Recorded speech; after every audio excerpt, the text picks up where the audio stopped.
And as you see in this figure, the translucency or transparency is progressively increasing with age. And this we can use in estimating the age. But what about people who are living? Obviously, we can't extract the teeth and try to slice them up. It's unethical. So we try to use X-rays. Next slide, please. So this particularly has application in assessing age in children and adolescents. I think status of majority is something which is very important for us. Also, maybe in things like, in cases like child labor issues or a number of other circumstances, we can make use of X-rays of the teeth. So what you see here is that the roots of the teeth are not fully developed, and that allows us to say that the individual is probably not 14 years. I'm sorry, has crossed 14 years. And if you appreciate the wisdom tooth right here, it's slightly more developed compared to here, and that allows us to say that the individual is at least 18 years old.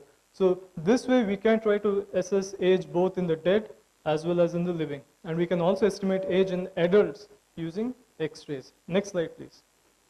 Finally, we have bite mark investigation.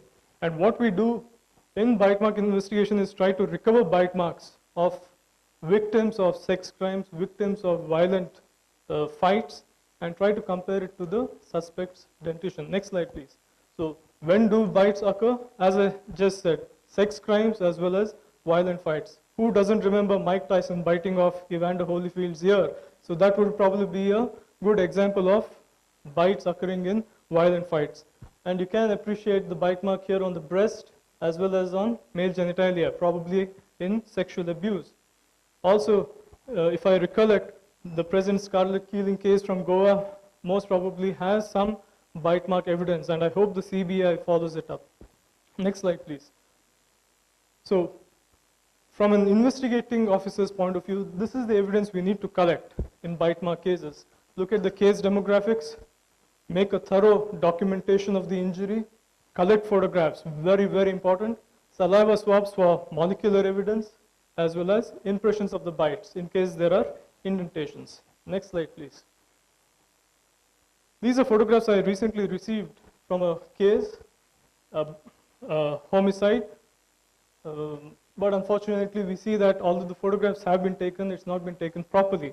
So one photograph does not have a scale, the other has a scale, but the scale covers part of the bite mark. This is how you must not take photographs. It has very little evidentiary value. Next slide, please. So this would be an ideal photograph of a bite mark. We have a scale called as the American Board of Forensic Odontology scale, specially developed for this. So use the scale, take the photograph in such a way that the scale is in the same plane as the bite mark. The bite mark is completely visible, and so is the scale. Once we have such an ideal bite mark photograph, we can try to compare it to the suspect's dentition. The police have one or maybe more suspects, make impressions, pour the casts, and analyze these casts, and then compare the casts to the bite mark photograph. Now remember, when we are doing a comparison, we do not need to look at the entire cast of the suspect. We do not need to look at the entire dentition of the suspect. All that we need to do is just look at the bite edges, because that's what has caused the bite mark. So, Dr. Ashit, will you please sum up? Yes, sir. This is the last slide, sir. So if you can appreciate, I've just superimposed the bite edges of the suspect onto the bite mark. One slide, Hinda Hogtara Krishna. Once again, next slide. Munde. Yeah. Just for you to appreciate that it is matching neatly. The bite edges of the suspect as well as the bite mark are matching pretty well for us to say that there is a reasonable medical certainty that the suspect's dentition has caused the bite mark. In conclusion, dental evidence is extremely important in forensic cases, and if we collect it, preserve it, and analyze it well, it can have a huge impact on the case. Thank you very much. Thank you, Dr. Ashit. Thanks. The presentation solutions are unsafe. Probably this is one of the reasons why many of the cases end in acquittals. I want my learned speaker to kindly give a rethink about it. Now the science has gone far beyond where you can definitely modify a non-conclusive entity to a conclusive speaking entity. It is possible even in the field of forensic medicine. And the skull superimposition, now what it was in the olden days using the photographic method and all, there are many softwares which have now come up, right? The algorithms of each one of the software has its own characteristics. So therefore, I suggest that these are one or two points what I have written down, and particularly death due to burns. In all such cases of 498A and 304B, I would like to make one suggestion to the august body, that if there are investigating officers, please make it a point to collect the blood sample at the time of admission of the victim to the hospital. And if the victim is deceased, please find the blood sample, postmortem blood sample collected, because of two important reasons. Now, by evaluation of carboxyhemoglobin present in the postmortem blood level, rather attempts have been made to decipher what is the time of death precisely, or what is the time of exposure of the victim to the fire. These two, the information is very important for the cause of investigations. So postmortem blood in 498A cases, 304B cases, at least blood sample in 498 cases frequent. Supposing a person is admitted today with the burns, let us say the burns, according to them, they assess about 50-60%, and over the time there is depletion in the degree of burns. There has to be some kind of a parallel, rather parallelogram, what we call, and to the degree of burns and to the quantity of carboxyhemoglobin. So let us, we have given this instruction to the IOs. Please ensure that this is collected, and this is going to give a lot of information, and precisely time of duration of exposure of the victim to the fire is one important reason for the cause of investigation. Coming to Dr. G.C. Patil's presentation, it was an excellent presentation indeed. Now lot of time was required, but I believe, I don't know why Dr. Patil stopped at RFL analysis itself, right? But I wish he would have moved on to PSR, he is aware, but the time is at the predicament here. So there are many developments that have gone on, and I would suggest only one thing, since he is a genetician. Today the cells are, see, you store them at about 150 degrees, suddenly bring them to the temperature, you see the Raman scattering, right? There is surface enhanced Raman scattering taking place, identifying the precise cell or protein, whatever it is. Lot of identification tools are available. And now the DNA fingerprint is being analyzed by mass array spectra. These are certain advanced techniques which are available. I think this is only for information. I am passing it on to the CODIS again, coming on to the CODIS. Now we are enacting a DNA bill parallelly on CODIS. And there were certain problems that the CODIS faced about the integrity of the data, and probably over the time we have been able to even overcome that. And the current, our country is now planning to introduce DNA based on the CODIS system. Dr. Ashit, he made a beautiful presentation of, I was really impressed by this comparative and reconstituted identification. Because we talk about reconstitution of a crime. We talk about reconstitution of a dowry harassment case. If I get a garment which is burnt by the fire accelerants, knowing the position of the depth of the fire that has occurred, probably a probable correlation can be extrapolated to the type of injuries, nature of injuries, ultimately even to the degrees of burns. So a comparative and reconstructed identification, they say even comparative is unique. And age of teeth, only one minus point. This is not a minus point. Probably this is a point that every one of us should ponder for furtherance of the technology is, you take about the age estimation of a teeth or age estimation of a bone, we give approximate of 5 to 6 years. This standard 5 to 6 years has been there for the last 5 decades. We have not moved further, either reducing the probability value or increasing the probability value. Neither of that we have been able to do. I think this is one of the area we need to focus. And then a few others are photographing of the bite mark. I am happy that Dr. Ashit corrected it in the last, and yes, you need to take a photograph. That means even the way in which the bite marks are to be collected, are to be preserved. There has to be a standard procedure which need to be evolved in the country itself. One of the way what he said is a precautionary measure. Keep the tape which will not come in the way of the bite marks, which will not mask the bite marks, because he would like to picturize the entire cell structure at the bite region. That is more important. With this, I thank the organizers for having given me this opportunity to function as the chairman of the session. Thank you very much. Thank you. Thank you, Rupa Madam. I request Dr. Malini to present a bouquet to Dr. Veena Tonpi.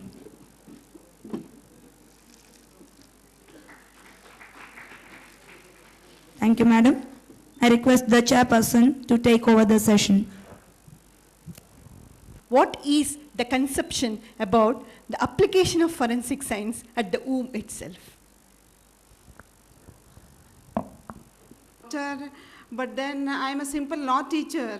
I'm just venturing to propose a theory as I'm fascinated by the scientific knowledge and the tools that are available, and I'm just thinking out of some alternative means of making use of the science that is available. So now, without beating about the bush, I will come straight to the topic that I have assigned for myself. The title is Forensic Science, an Agenda for the Generation in the Womb.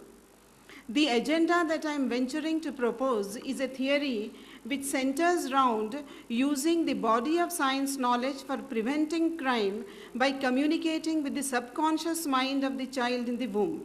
If I am asked to speak of my hypothesis in just one sentence, I would say my hypothesis is, just as you dig out whatever is there in the subconscious mind of the accused during narco-analysis, let us feed the subconscious mind of the child in the womb with whatever is ideal for its optimum health and growth. How? By taking it as an institutional exercise, a government initiative, something like Mission Towards Crime-Free Society.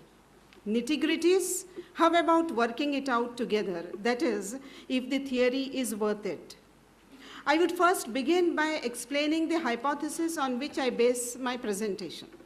Forensic science means all branches of science applied for law purposes. One of the salient purposes of law is to maintain law and order by preventing, detecting, and punishing crime.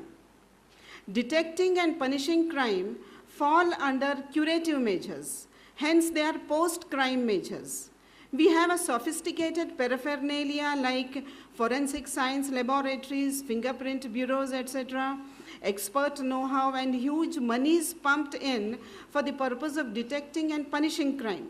In short, knowledge of science is being used for the purpose of detecting crime, identifying the criminal, and then punishing him. We must also address measures to prevent crime because preventive measures are always more lasting, effective, and efficient. That takes us to certain important questions. How should we go about preventing crime? From where should we begin? Are we going to protect the place or the person from being the object of crime? Whatever measures we use, there cannot be a police to police every other person. This is for sure. Under the present setup, we are trying to prevent crime by the use of safety devices provided by sophisticated technology like the burglar alarm, panic buttons, some traps, fraud and impersonation sensing devices, closed-circuit televisions, etc., all designed to catch the culprit, the one who has come there with the guilty intention. Let us remind ourselves, we have not erased the guilty intention. It is like you wait until he comes and then you pounce on him. Likewise, under the present setup, at the personal level, we have been trying to prevent crime by reaching out to the conscious mind, say through value-based education, legal awareness lectures, through emphasis on duties and obligations, morality, spirituality, nationality classes, right from the nursery school levels, or by using deterrent measures justified by deterrent theories of punishment, where we punish A for his crime in order to detect B, C, D, and the rest from committing crime. In spite of the sophisticated safety devices to prevent crime, in spite of a large number of educational institutions and other voluntary organizations taking up education-related activities, crime rates are on the rise. It has no logical relation to the literacy rate also. Kerala, one of the most literate states, has the largest crime rate, 20.19 per 1 lakh population regarding offenses committed against public as against national average of 5.82. National Crime Record Bureau statistics show that on an average every hour, 18 women in the country were victimized in the year 2006. Andhra Pradesh tops the list of crimes against women with 21,284 cases in 2006. This means that somewhere something has gone wrong. We have not succeeded in taking away the criminal tendency, the mental element which is still rooted in the mind.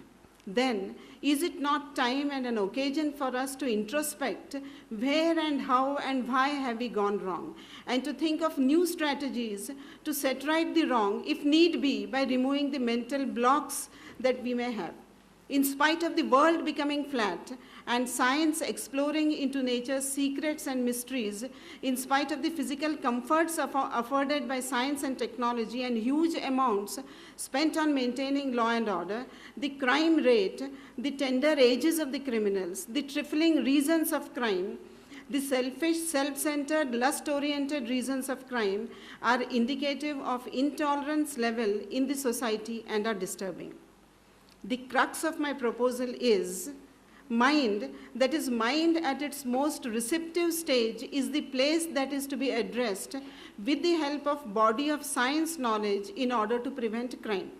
If we can dig into the subconscious mind of the accused to find out the truth about his involvement in crime, then how about feeding into the same subconscious mind the seeds of truth, just, unjust, right, wrong, and the sense of proper values? Only the approach and the methodology may be different. Under narcoanalysis, you make it difficult for the person to lie by interfering with his nervous system at the molecular level by injecting hypnotics like sodium pentothal. Science is made use of to obtain probative truth about crime. You penetrate the subconscious mind or the semi-conscious mind to dig out the truth. Can the same science of mind not be used to feed the seeds of truth, honesty, love, caring, sharing, and other righteous values in the subconscious mind of the child in the womb so that he grows up to be a righteous person? Can we use the scientific research done in the field of prenatal and perinatal psychology to prevent the criminal tendencies in a person is $1 million question. And it could be minus the legal ethical controversy surrounding narcoanalysis and minus any barbiturates being administered. The science of mind, some relevant aspects. It is accepted science that life begins from the time the child is conceived in the womb. Law too has recognized this fact. N. Ventra Samer, a child in the womb subsequently born alive, is considered to be a living child. Its rights are recognized by law. For example, it can reopen the partition which has been effected while it was in the womb. The field of prenatal and perinatal psychology has been mapping our life in the womb, birth, and early infancy from the baby's point of view.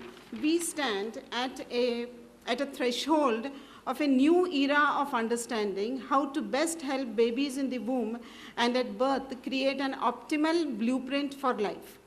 During the 20th century, scientific technology enabled us to understand infant development and other investigations like contribution of brain imaging to understand the critical relationship of social emotional experience to brain development, contribution of ultrasound imaging to understand babies' meaningful behavior in the womb. Documented clinical experience with babies has revealed capabilities of the babies to be conscious, aware, and communicative, even in early prenatal life, far beyond what has been recognized until recently. Sir, I'm quoting this from the book titled Reinventing Medicine Beyond Mind Body to a New Era of Healing. During 20th century, the focus was on biologically based infant development. In the 21st century, our understanding has grown to appreciate that consciousness is central to understanding and supporting babies to flourish and grow in our evolving world. Dr. Larry Dossey leads us to comprehend the value of medicine that reorients us to include consciousness.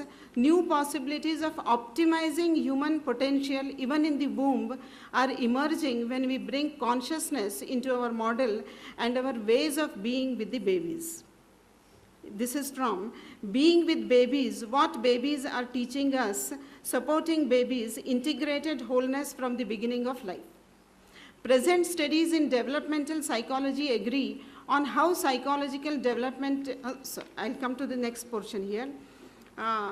The crux of what is mentioned in this paragraph. In simple words, what it brings out is the advantages of learning at fetal stage. Quality and efficient psychological development occurs less from biological factors and more from early learning at the fetal stage and in the first months of life. In the final analysis, it is the quality and efficiency of psychological functions which determine the destiny of man and his ability to adapt socially. A person commits a crime because he has not adapted socially. There are psychic and social factors which determine the building of a mental apparatus which will characterize the individual. The quality of this mental apparatus depends on the relationship of the fetus and with the relation of the fetus with his caregivers and from his environmental experiences. This relationship will decide how his perceptive and communicative ability has developed. What is needed is an interaction between genetic and environmental factors. I submit social adaptability, caregivers, environmental experiences, perceptive and communicative ability, mental apparatus are the key words for the purpose of the theory proposed here. Crime occurs because the criminal has not adapted socially. There is a flaw in his communication with the society and vice versa. In other words, his mental apparatus has not developed in an optimal manner. The caregivers may not have interacted properly.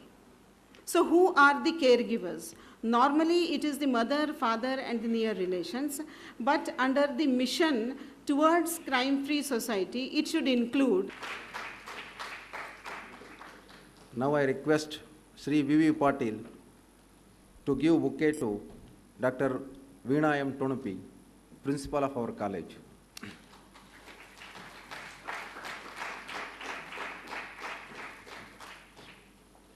Now, I request two delegate participants to share their experiences. First, I request Mr. Sridhar Satare, Police Sub-Inspector, Dharwad Town Police Station. Please share his experience, give feedback. I'd like to share my some words with respect to today's seminar. I'm the IO, I'm the investigating officer in one of the cheating case, which involve many question documents. First session with procedure to be followed while dealing with the question documents. As many people doesn't know. We were in the college, we learned a lot, and I thank my former principal, Dr. Madam Tunapi, for the good hearty experience and knowledge. Murthy, the principal of J.S.S. Shkri College and the organizer, the backbone behind this particular program, Dr. Veena Tonupi, learned experts of forensic science, Dr. Mohan, Dr. Malini, and other distinguished participants.